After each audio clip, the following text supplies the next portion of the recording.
when my son-in-law pointed at me in front of his entire investment firm and said, "Security, get this man out of here."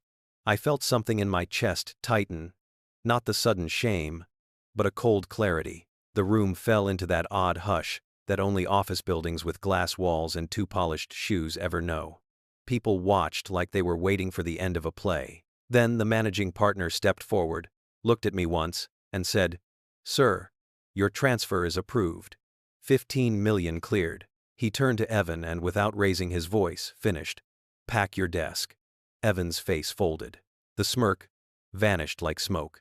I closed my eyes for a second and let the noise come back. The fluorescent lights, the quiet shuffle of chairs, the way the receptionist tried to smile and failed. I walked out like I belonged there, because I had learned long ago that dignity sometimes looks like a calm gate. Outside, the rain had that Pacific Northwest patience, soft, steady, like someone washing everything clean on purpose. My Subaru sat under the lamppost, hood shining. Exactly what people expected from a retired man who'd chosen a small life on purpose. I drove home slow. I held the steering wheel with both hands and let the world fold into the soft rhythm of the wipers. At my apartment in Tacoma, the kettle hissed as I put it on. The place smelled faintly of cedar and old paper, my life in small things. A framed photo on the shelf showed me at 32. Brand new mill behind me. Dirt on my boots. My father's watch on my wrist. I built that mill with my hands. I sold it 2 years ago. Nobody except Julia knew that sale changed everything. Nobody saw the numbers. I'd moved into accounts that would be a safety net. And then, because safety without action felt shallow, to become something useful. I made tea, sat at the little table by the window, and opened my laptop. The document title blinked back at me. Blake, Financial Anomalies. I had named files like that for 40 years. Bland headings, so you could get to the work without the drama. The file folder was encrypted. I had promised myself I would not act on emotion. I am an analyst by trade. I parse patterns. Patterns tell stories if you know how to read them. I'd started noticing them a year ago in little, polite ways, an offhand remark, a measured omission. "Retirement must be strange," Evan had said at a holiday dinner once, scanning my jacket like a man inventorying property. He never asked me about the mill. He knew what a millman looked like and decided the picture fit badly with his world. Julia looked smaller at the table after that. You learn to see the way people make others feel invisible. It eats at a family from the inside. There were the children. Noah with his elbows like a northern gull, always wanting to learn. Eyes hungry for approval. And Lily, who still laughed, full-throated at the smell of pancakes. They lived with the quiet tension of children who have learned to step around a sleeping dog. Once, Noah asked about hockey registration fees, and watched his father's jaw harden. "We handle it," Evan said, smooth as wax. Later, I found Noah's skates with soles peeling. Little things make a map. Little things tell you where someone is spending and where they are not. The first real crack appeared when Julia called me one morning. Voice brittle. "Dad, can you log into my account? There's a letter I don't understand." I sat at the kitchen table and took the laptop she held up to the camera. A bank notification about a personal loan popped up tens of thousands. She thought it was a mistake. I said I'd look, and called an old friend who used to do accounting for contractors. Janet, quiet and precise, pulled up a sample statement Julia had saved as a PDF. The charges were scattered. Hotel nights, restaurants, one of those boutique gyms, several cash advances. None of it matched the life Julia described. When the investigator's name came up, I felt the familiar, focused patience of someone who had read a market report and seen a trend everyone else missed. I hired Derek Cole. Derek had been a detective on the Seattle beat. Now he ran a discreet investigation service. He had a way of moving that suggested he wanted to be in the room a lot less than other people did, which suited me. He arrived at the diner on a Tuesday, in a blue raincoat, and a face that had seen too many corners of human life. He asked 2 questions and wanted 2 things: time and access. He started with small confirmations. Who drives what? Who leaves when? What recurring charges appeared? Then, the pictures came. Not the dramatic, cinematic kind they use in movies. We weren't dealing with cinematic, Just time-stamped images of Evan with a younger woman, shoulder clothes, a hotel entrance behind them with a credit card receipt that matched the date. There were timestamps on the restaurant bills and a metadata trail that led back through reservation systems. The money trail weaved around the family like a second, secret geography. You learn to look at numbers the way you might look at a face. The hotel charges, the pattern of cash advances, the loans with staggered due dates. These were a language. And then there was the thing that tightened my throat. A draft of a medical power of attorney form, saved as a draft on a cloud folder no one outside the house knew about. It was unsigned. It carried Julia's name. The file metadata suggested it had been uploaded from an address associated with Evan's phone. I felt the room tilt a degree. I started writing notes the way a foreman writes a ledger. Date, observation, reaction. I put them in a passworded folder. I did not tell Julia everything, partly because I wasn't certain, partly because you cannot hand raw suspicion to someone you love and ask them to wear it like armor. I called Derek and told him to keep digging quietly. I told him to find out if any of these charges were being covered by accounts Julia did not control. Quietly. Because the quiet is a surgical tool. The second week of rain, I sat across from Derek with a coffee gone cold. He slid a small envelope across the table. Inside were printouts, bank statements, a hotel receipt, with a time that placed Evan together with the woman in Bellevue, a copy of a credit application that didn't line up with the signatures I'd seen before. Derek didn't need to say much. The evidence smelled like old paper and the faint chemical of photocopier toner. I read it like a man reading a seasonal forecast and felt the same careful calculation. This was not a one-off mistake. This was a pattern. That night, I called Julia. Her voice caught, and she said, "He says it's all mine to manage. I don't know half these charges." There was fear under her words. Real fear. Understated, but there. It's a strange thing to feel fear for your child when they're an adult. But she had always been my child. The one who read entire encyclopedias because she wanted to know the world. I told her I'd come by tomorrow with some questions. There is a small satisfaction in method. You plan a move because randomness is cowardly. It leaves everything to chance. I am a man who built a business by choosing where to push, where to hold. I wrote out 3 objectives on a piece of scrap paper.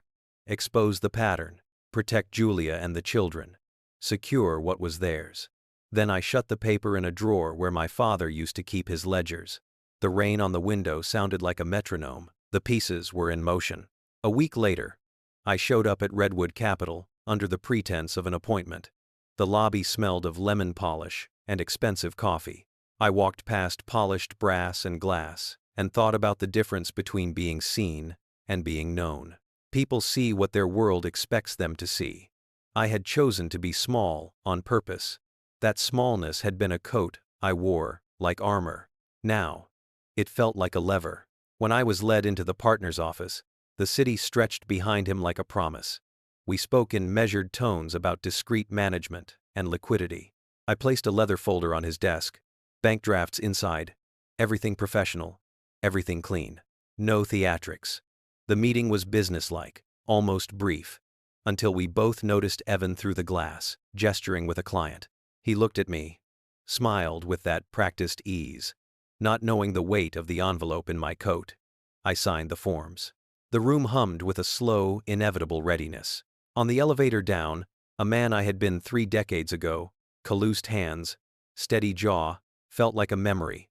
I had sold the mill and chosen this simpler life. I had chosen to be present in the small things, phone calls with Julia, pancakes on Sunday. That choice had nothing to do with money and everything to do with dignity. The difference between the two would be the point of the rest of this story. I didn't sleep much the night after the meeting at Redwood Capital. Rain tapped the window like a quiet reminder that nothing in this world stays hidden forever. I lay there listening to it, staring at the ceiling, feeling that familiar shift inside, the one that happens when a man finally stops hoping someone will change and starts preparing for the truth instead. By morning, the sky over Tacoma was a low gray blanket, the kind that makes the whole city move slower. I boiled water, poured it over coffee grounds, and stood with both hands on the counter until the steam cleared my head. Julia had asked me to stop by after school drop-off.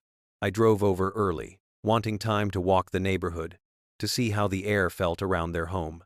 It was a tidy cul-de-sac, manicured lawns, the quiet hum of suburban routines. But something about their house had changed. Maybe it was the way the blinds were partly closed at odd angles. Maybe it was the silence I used to hear Lily's laughter from the porch. And today the place felt muted. When Julia opened the door, she looked like someone who hadn't slept, either. She had that strained smile parents wear when they're trying to hold everything together for their kids. "Dad," she whispered, stepping aside. "They're at school now. It is Genze." Inside, the house smelled faintly of laundry detergent and burnt toast. I saw the kitchen counter stacked with permission slips, cold coffee mugs, a school project, drying on the table. Life happening around someone drowning. She wrapped her arms around herself, as if she was cold. "Do you have the emails we talked about?" I asked gently. She nodded, pulled her laptop closer, and opened the inbox. There it was, a digital authorization request from a law office in Bellevue. I leaned in. The language was polished, the kind firms use when they don't want to raise suspicion.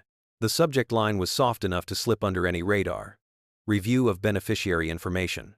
But the attachment? That was different. It was a medical power of attorney draft, naming Evan as sole decision-maker. My gut tightened. "Did you sign anything like this?" I asked. Her head shook slowly. "He said it was something for the insurance company. I never saw any draft." "Jester, why?" I breathed out. "Julia, this wasn't for insurance." "Well, retant." She closed her eyes, and I saw the moment she understood, not everything, but enough for the floor beneath her to shift. I didn't push further. Sometimes a person needs a few minutes to let their heart catch up to the truth. Instead, I walked through the house the way a father does when he's checking on the life his child has built. Noah's jacket lay on the floor near the entry bench, thin, sleeves too short. His backpack zipper was broken and fixed with a paperclip. Small signs that money wasn't going where it needed to go.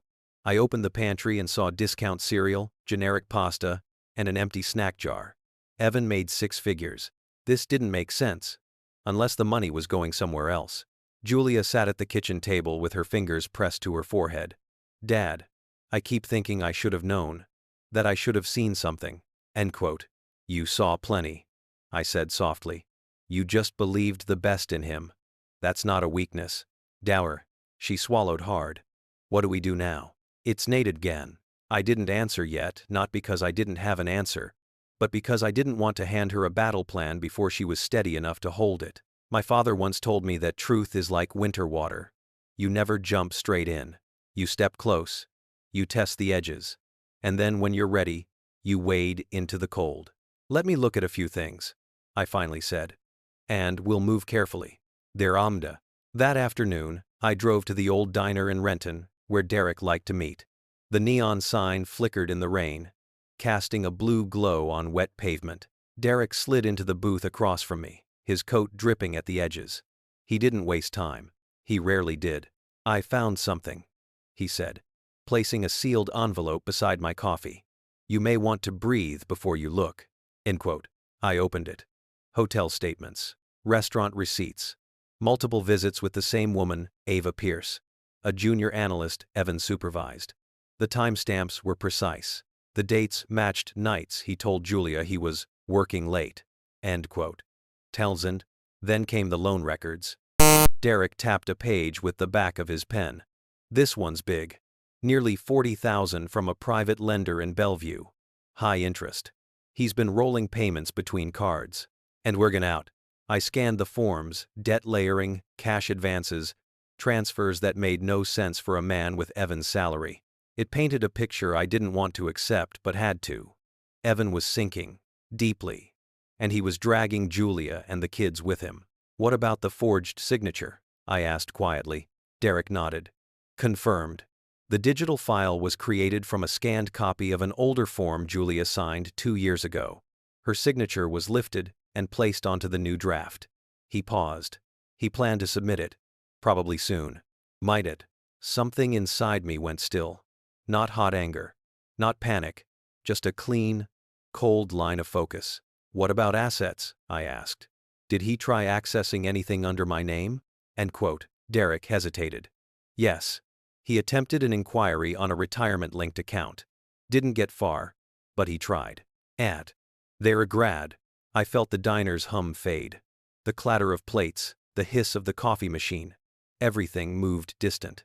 Evan wasn't just reckless. He wasn't just cheating. He was positioning himself to control my daughter's future, and my own assets if anything happened to me. All right, I said finally. We moved to the next phase. And Derek leaned back. Which is? Will date. 82 no. Exposure, I replied. But on my terms. Where? He nodded slowly, understanding more than I said out loud. You want to confront him publicly? Des. Daces. No, I said. I want the truth to confront him. It is some bid. Outside, the rain had picked up steady, cold, relentless. I sat in the driver's seat of the Subaru and let the heater warm my hands. I thought about Julia as a girl reading books under blankets, about Noah tying his shoelaces wrong because he liked the loops bigger, about Lily holding a ladybug like it was a secret treasure. They didn't deserve the shadow Evan had cast over them. I turned the key in the ignition. The pieces were aligning, not for revenge, but for something far older and steadier, something that felt like standing up straight after years of being pushed down. Justice has a sound when it begins. And that night, in the quiet hum of the Subaru, I finally heard it.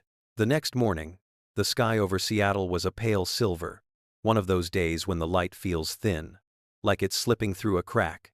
I drove downtown early, not to the firm, but to clear my head along the waterfront. The smell of salt, the gulls tracing slow arcs above the harbor, the steady rhythm of ferries docking, these things have a way of settling a man. I needed that calm because the next step required precision, not anger, not impulse, a plan. I parked near Pike Place and walked with my hands in my jacket pockets, letting the cold breath of the Pacific roll over me. People passed with coffee cups, umbrellas half open, chasing their own routines. I wondered how many of them carried secrets as heavy as the ones in my coat pocket photographs. Bank statements. A forged signature. Evidence changes the world the moment you admit it's real. By late morning, I drove to a small law office off Madison Street. The building was old brick, ivy climbing its side like a stubborn memory. Inside, the waiting room smelled faintly of paper and eucalyptus. I met with Rachel Tomlin, a lawyer recommended by a retired judge I used to know. She had a calm voice and eyes that studied every detail before she reacted. I trusted people like that. I laid the documents on her desk carefully, one by one. Hotel receipts, loan statements, the medical power of attorney draft.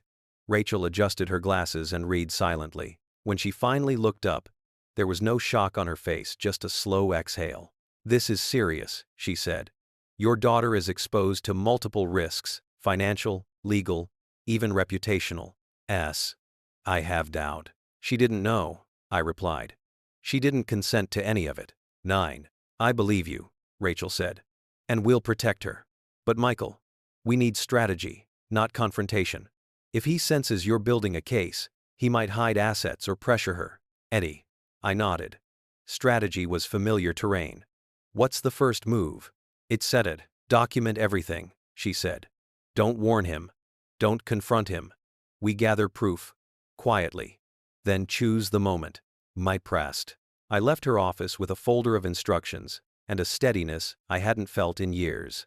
On my way to the car, my phone buzzed. A message from Derek. He's at the Silver Pine Cafe, not alone. He attached a photo, grainy, taken through a window. Evan sat across from the young analyst, Ava, leaning close, laughing like the world belonged to him. I felt a long, slow breath leave me. On instinct alone, I drove there not to confront, not yet, but to see with my own eyes. The Silver Pine was a glass-fronted cafe, overlooking a small park. I parked across the street and watched from the Subaru. Evan reached across the table, brushing Ava's hand with the kind of touch a husband should reserve for his wife. I watched the way she smiled, the way he straightened his tie when he caught his reflection in the window. And then, he said something that made her laugh so loudly the couple at the next table looked over. He was confident, carefree, as if he had built the life he was standing in, as if none of it was borrowed, stolen, or forged. I didn't take photos this time. Derek had captured enough. What I needed now wasn't more evidence, it was the final piece of understanding about the kind of man Evan truly was. Not reckless, not careless, calculated. He believed himself untouchable. I waited until they left. He held the door for her, placed a hand on her back, and they walked to his Range Rover like a couple stepping into a life that wasn't theirs to live. I drove home in silence. Back at my apartment, I laid everything out on the table like a map of a coastline only I could see. Receipts, photos, debt patterns, the forged signature, the attempted access to my retirement-linked account, each piece connected to the next, forming not just a trail, but a truth. Evan wasn't spiraling. He was building a separate life at the expense of the one he already had. The kettle clicked off. I poured tea, sat, and opened a blank document. At the top I typed, Phase 3. Controlled disclosure. End quote. My father had taught me that naming a thing gives it weight, and weight gives it direction. I divided the plan into 3 parts. E. Protect Julia and the children. R. Expose the deception publicly on neutral ground. San. Secure everything legally before he can react. I was writing when my phone rang. Julia. Her voice trembled. Dad, can you come over tonight? Something happened. It is. I grabbed my keys without asking questions. When I arrived at her house, dusk had settled across the quiet street like a soft blanket. Porch lights blinked on, one by one. The kids were in their rooms. Julia stood in the kitchen, hands wrapped around a mug she wasn't drinking from. He yelled at Noah. She said quietly. Not loud, just sharp. About homework, about being disorganized. Noah froze. Lily cried. And then Evan slammed the door and left. End quote. I felt a tight pressure behind my ribs. She brushed a tear away. Dad, I'm starting to feel like I'm living with 2 different people. The one he shows the world, and the one who walks through this house. I come-backed. I stepped closer. You're not imagining it. 1. She swallowed. What do you mean? 1. I pulled out my phone and placed it face down on the table. I didn't show her the photos yet. Instead, I said, I need a little more time. I'm putting some things together. When it's ready, you'll understand everything. End quote. Her eyes searched mine. Are we in danger? That. No. I said softly. But the truth is heavier than you think. When it lands, everything will shift. 2 haven't aces. She nodded, trusting me in the way only a daughter can. When the kids were asleep, I walked outside and stood under the porch light. The air smelled of wet cedar and cold earth. Evan's Range Rover wasn't in the driveway, but the oil stain where he usually parked looked darker tonight, like a shadow that had sunk in. I stood there, a long while, thinking, planning, feeling the line between justice and revenge stretch thin but still there, still steady. One more step, just one, and the quiet would break, in exactly the way it needed to. I woke before sunrise the next morning. A pale blue light leaked through the blinds, and for a moment the world felt suspended, like the day hadn't fully decided what it was going to be. I sat on the edge of the bed, listening to the hum of the refrigerator, the muted groan of pipes in the walls. Ordinary sounds. But there's something about the hour before dawn that sharpens a man's instincts. Today was the day I would stop gathering and start revealing. I made coffee, drank it black, and looked over the plan again. Redwood Capital was the perfect stage, not because I wanted humiliation, but because truth revealed in the right place can't be ignored, spun, or talked away. It stands, it stays, and it forces consequences. I chose my clothing carefully. An older jacket, jeans, boots worn from years of work, not because I wanted to play a part, but because this was who Evan believed I was. Small, retired, living on scraps. Let him think so. Let him underestimate me one more time. By the time I reached downtown Seattle, the city was turning gold, sunlight hitting the windows of the financial district like sparks. Redwood Capital Tower loomed above the street, all sharp angles and reflective glass. I parked my Subaru right at the entrance, not tucked away, not hidden this time. I wanted him to see it. I wanted him to see me. Inside the lobby, employees moved like polished gears, gliding between elevators, tapping badges, greeting reception. I walked with a steady pace, not rushed, not hesitant. The receptionist looked up, recognized me from my previous appointment, and smiled professionally. "Mr. Ward, they're expecting you. 23rd floor. It to them." The elevator doors closed around me. I watched my reflection in the stainless steel. Older, quieter, but not defeated. I touched the folder inside my coat. Contract copies, bank drafts, documentation. Not the evidence against Evan that would come later. This was the part that mattered now. When the doors opened, the office floor stretched out in a bright grid of glass partitions, modern art, and careful lighting. I could see him, Evan, across the room, talking to a pair of clients. He wore confidence, like a tailored suit. He gestured with ease, smiled too wide, placed a hand on one client's shoulder like he'd known him for years. He didn't see me yet, but when he did, the shift was immediate. His expression twitched, confusion first, then annoyance, then something like embarrassment.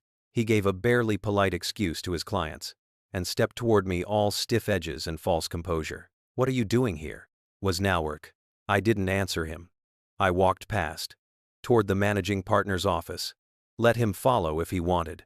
Let the confusion simmer. Let the stage build around him.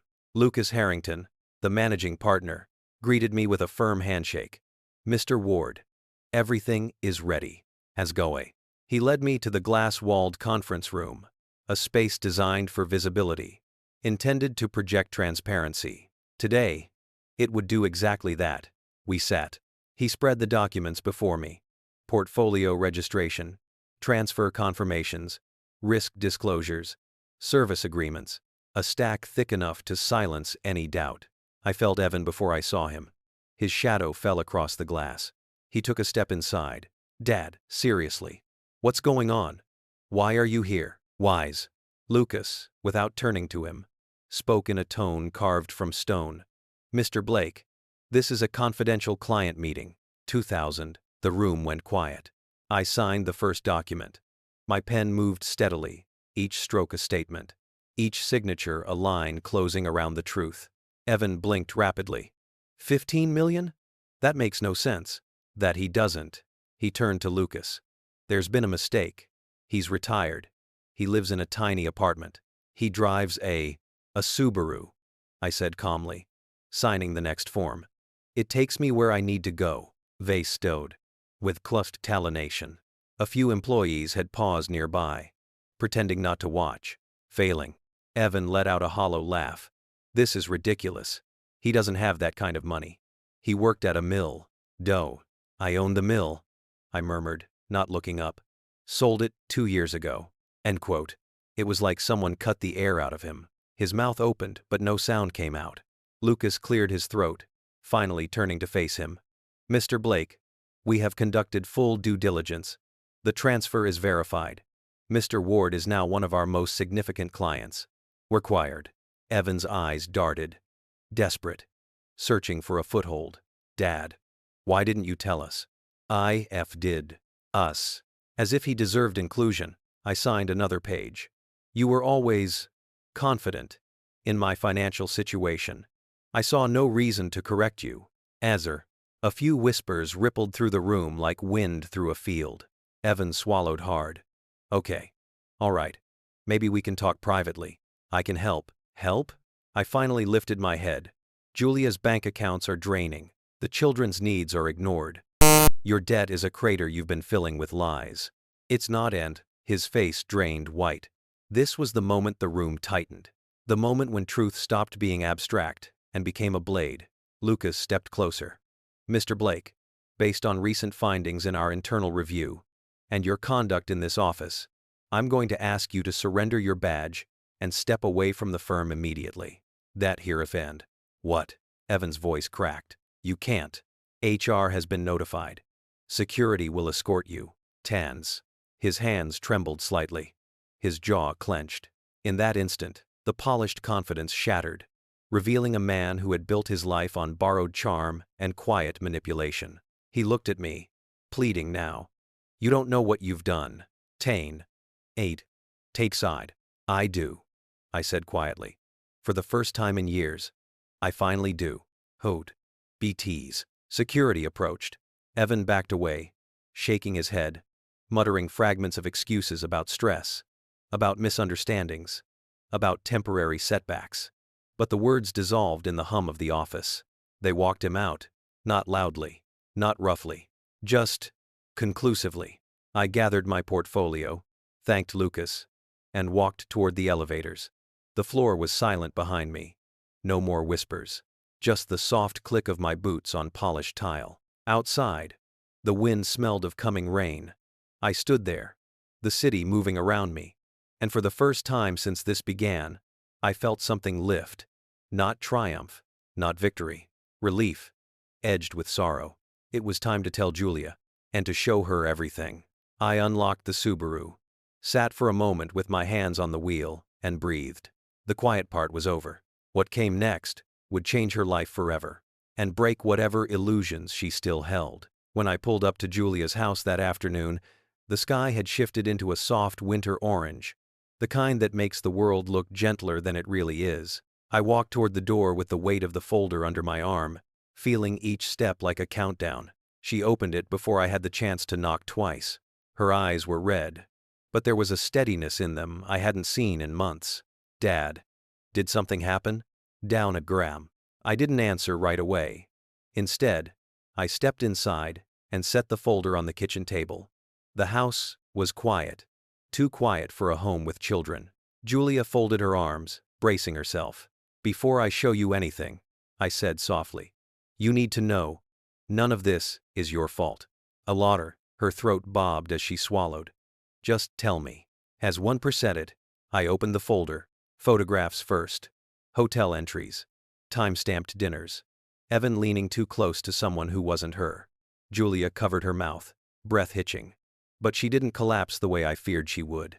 She studied each photo with a painful kind of dignity. Then, the loan statements. Then, the forged signature. Then, the attempted access to my account. It all lay between us like shattered glass.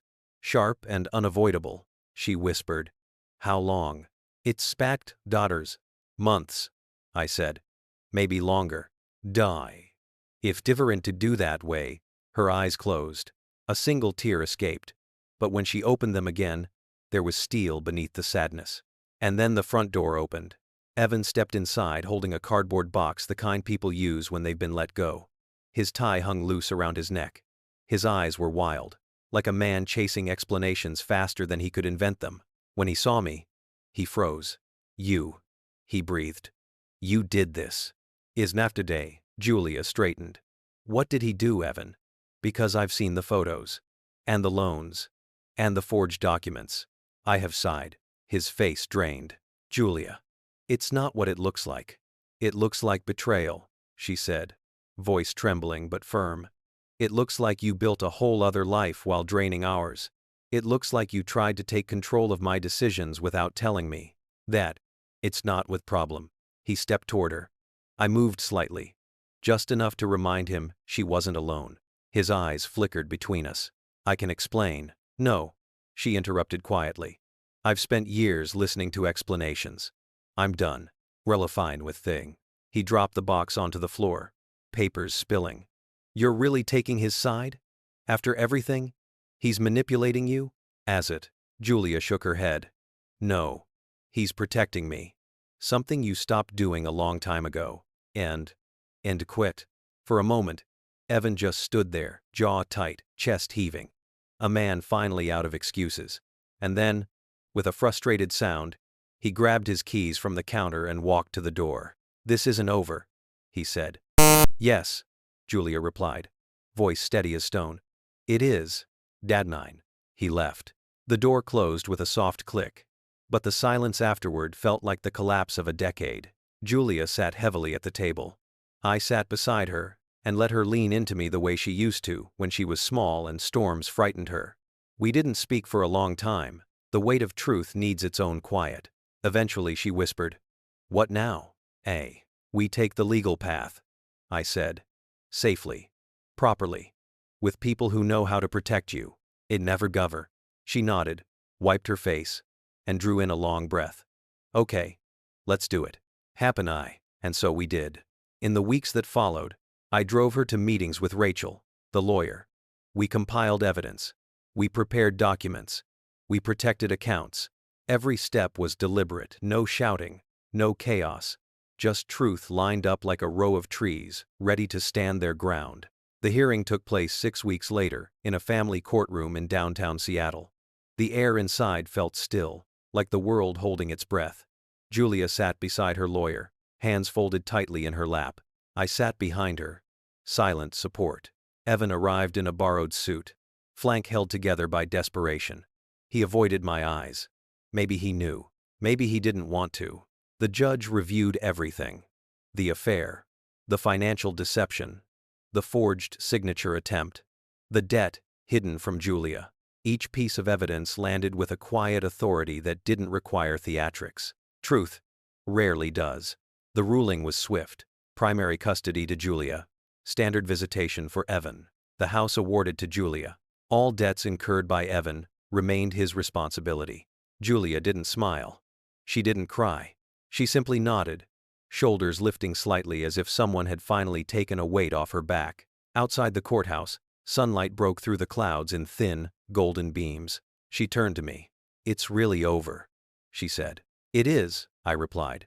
The months that followed brought a gradual kind of healing. The kind that doesn't arrive all at once, but in small, ordinary ways. Julia found work at an environmental nonprofit, using the degree she once thought she'd wasted. Noah laughed louder. Lily drew pictures and taped them to the fridge again. The house felt lived in, warm, messy, hopeful. One evening, I sat at their kitchen table helping Noah with homework. His pencil scratched the paper as he tried to solve a math problem, tongue poking out in concentration. Lily hummed to herself in the living room. Julia came home with wind in her hair and a real smile on her face.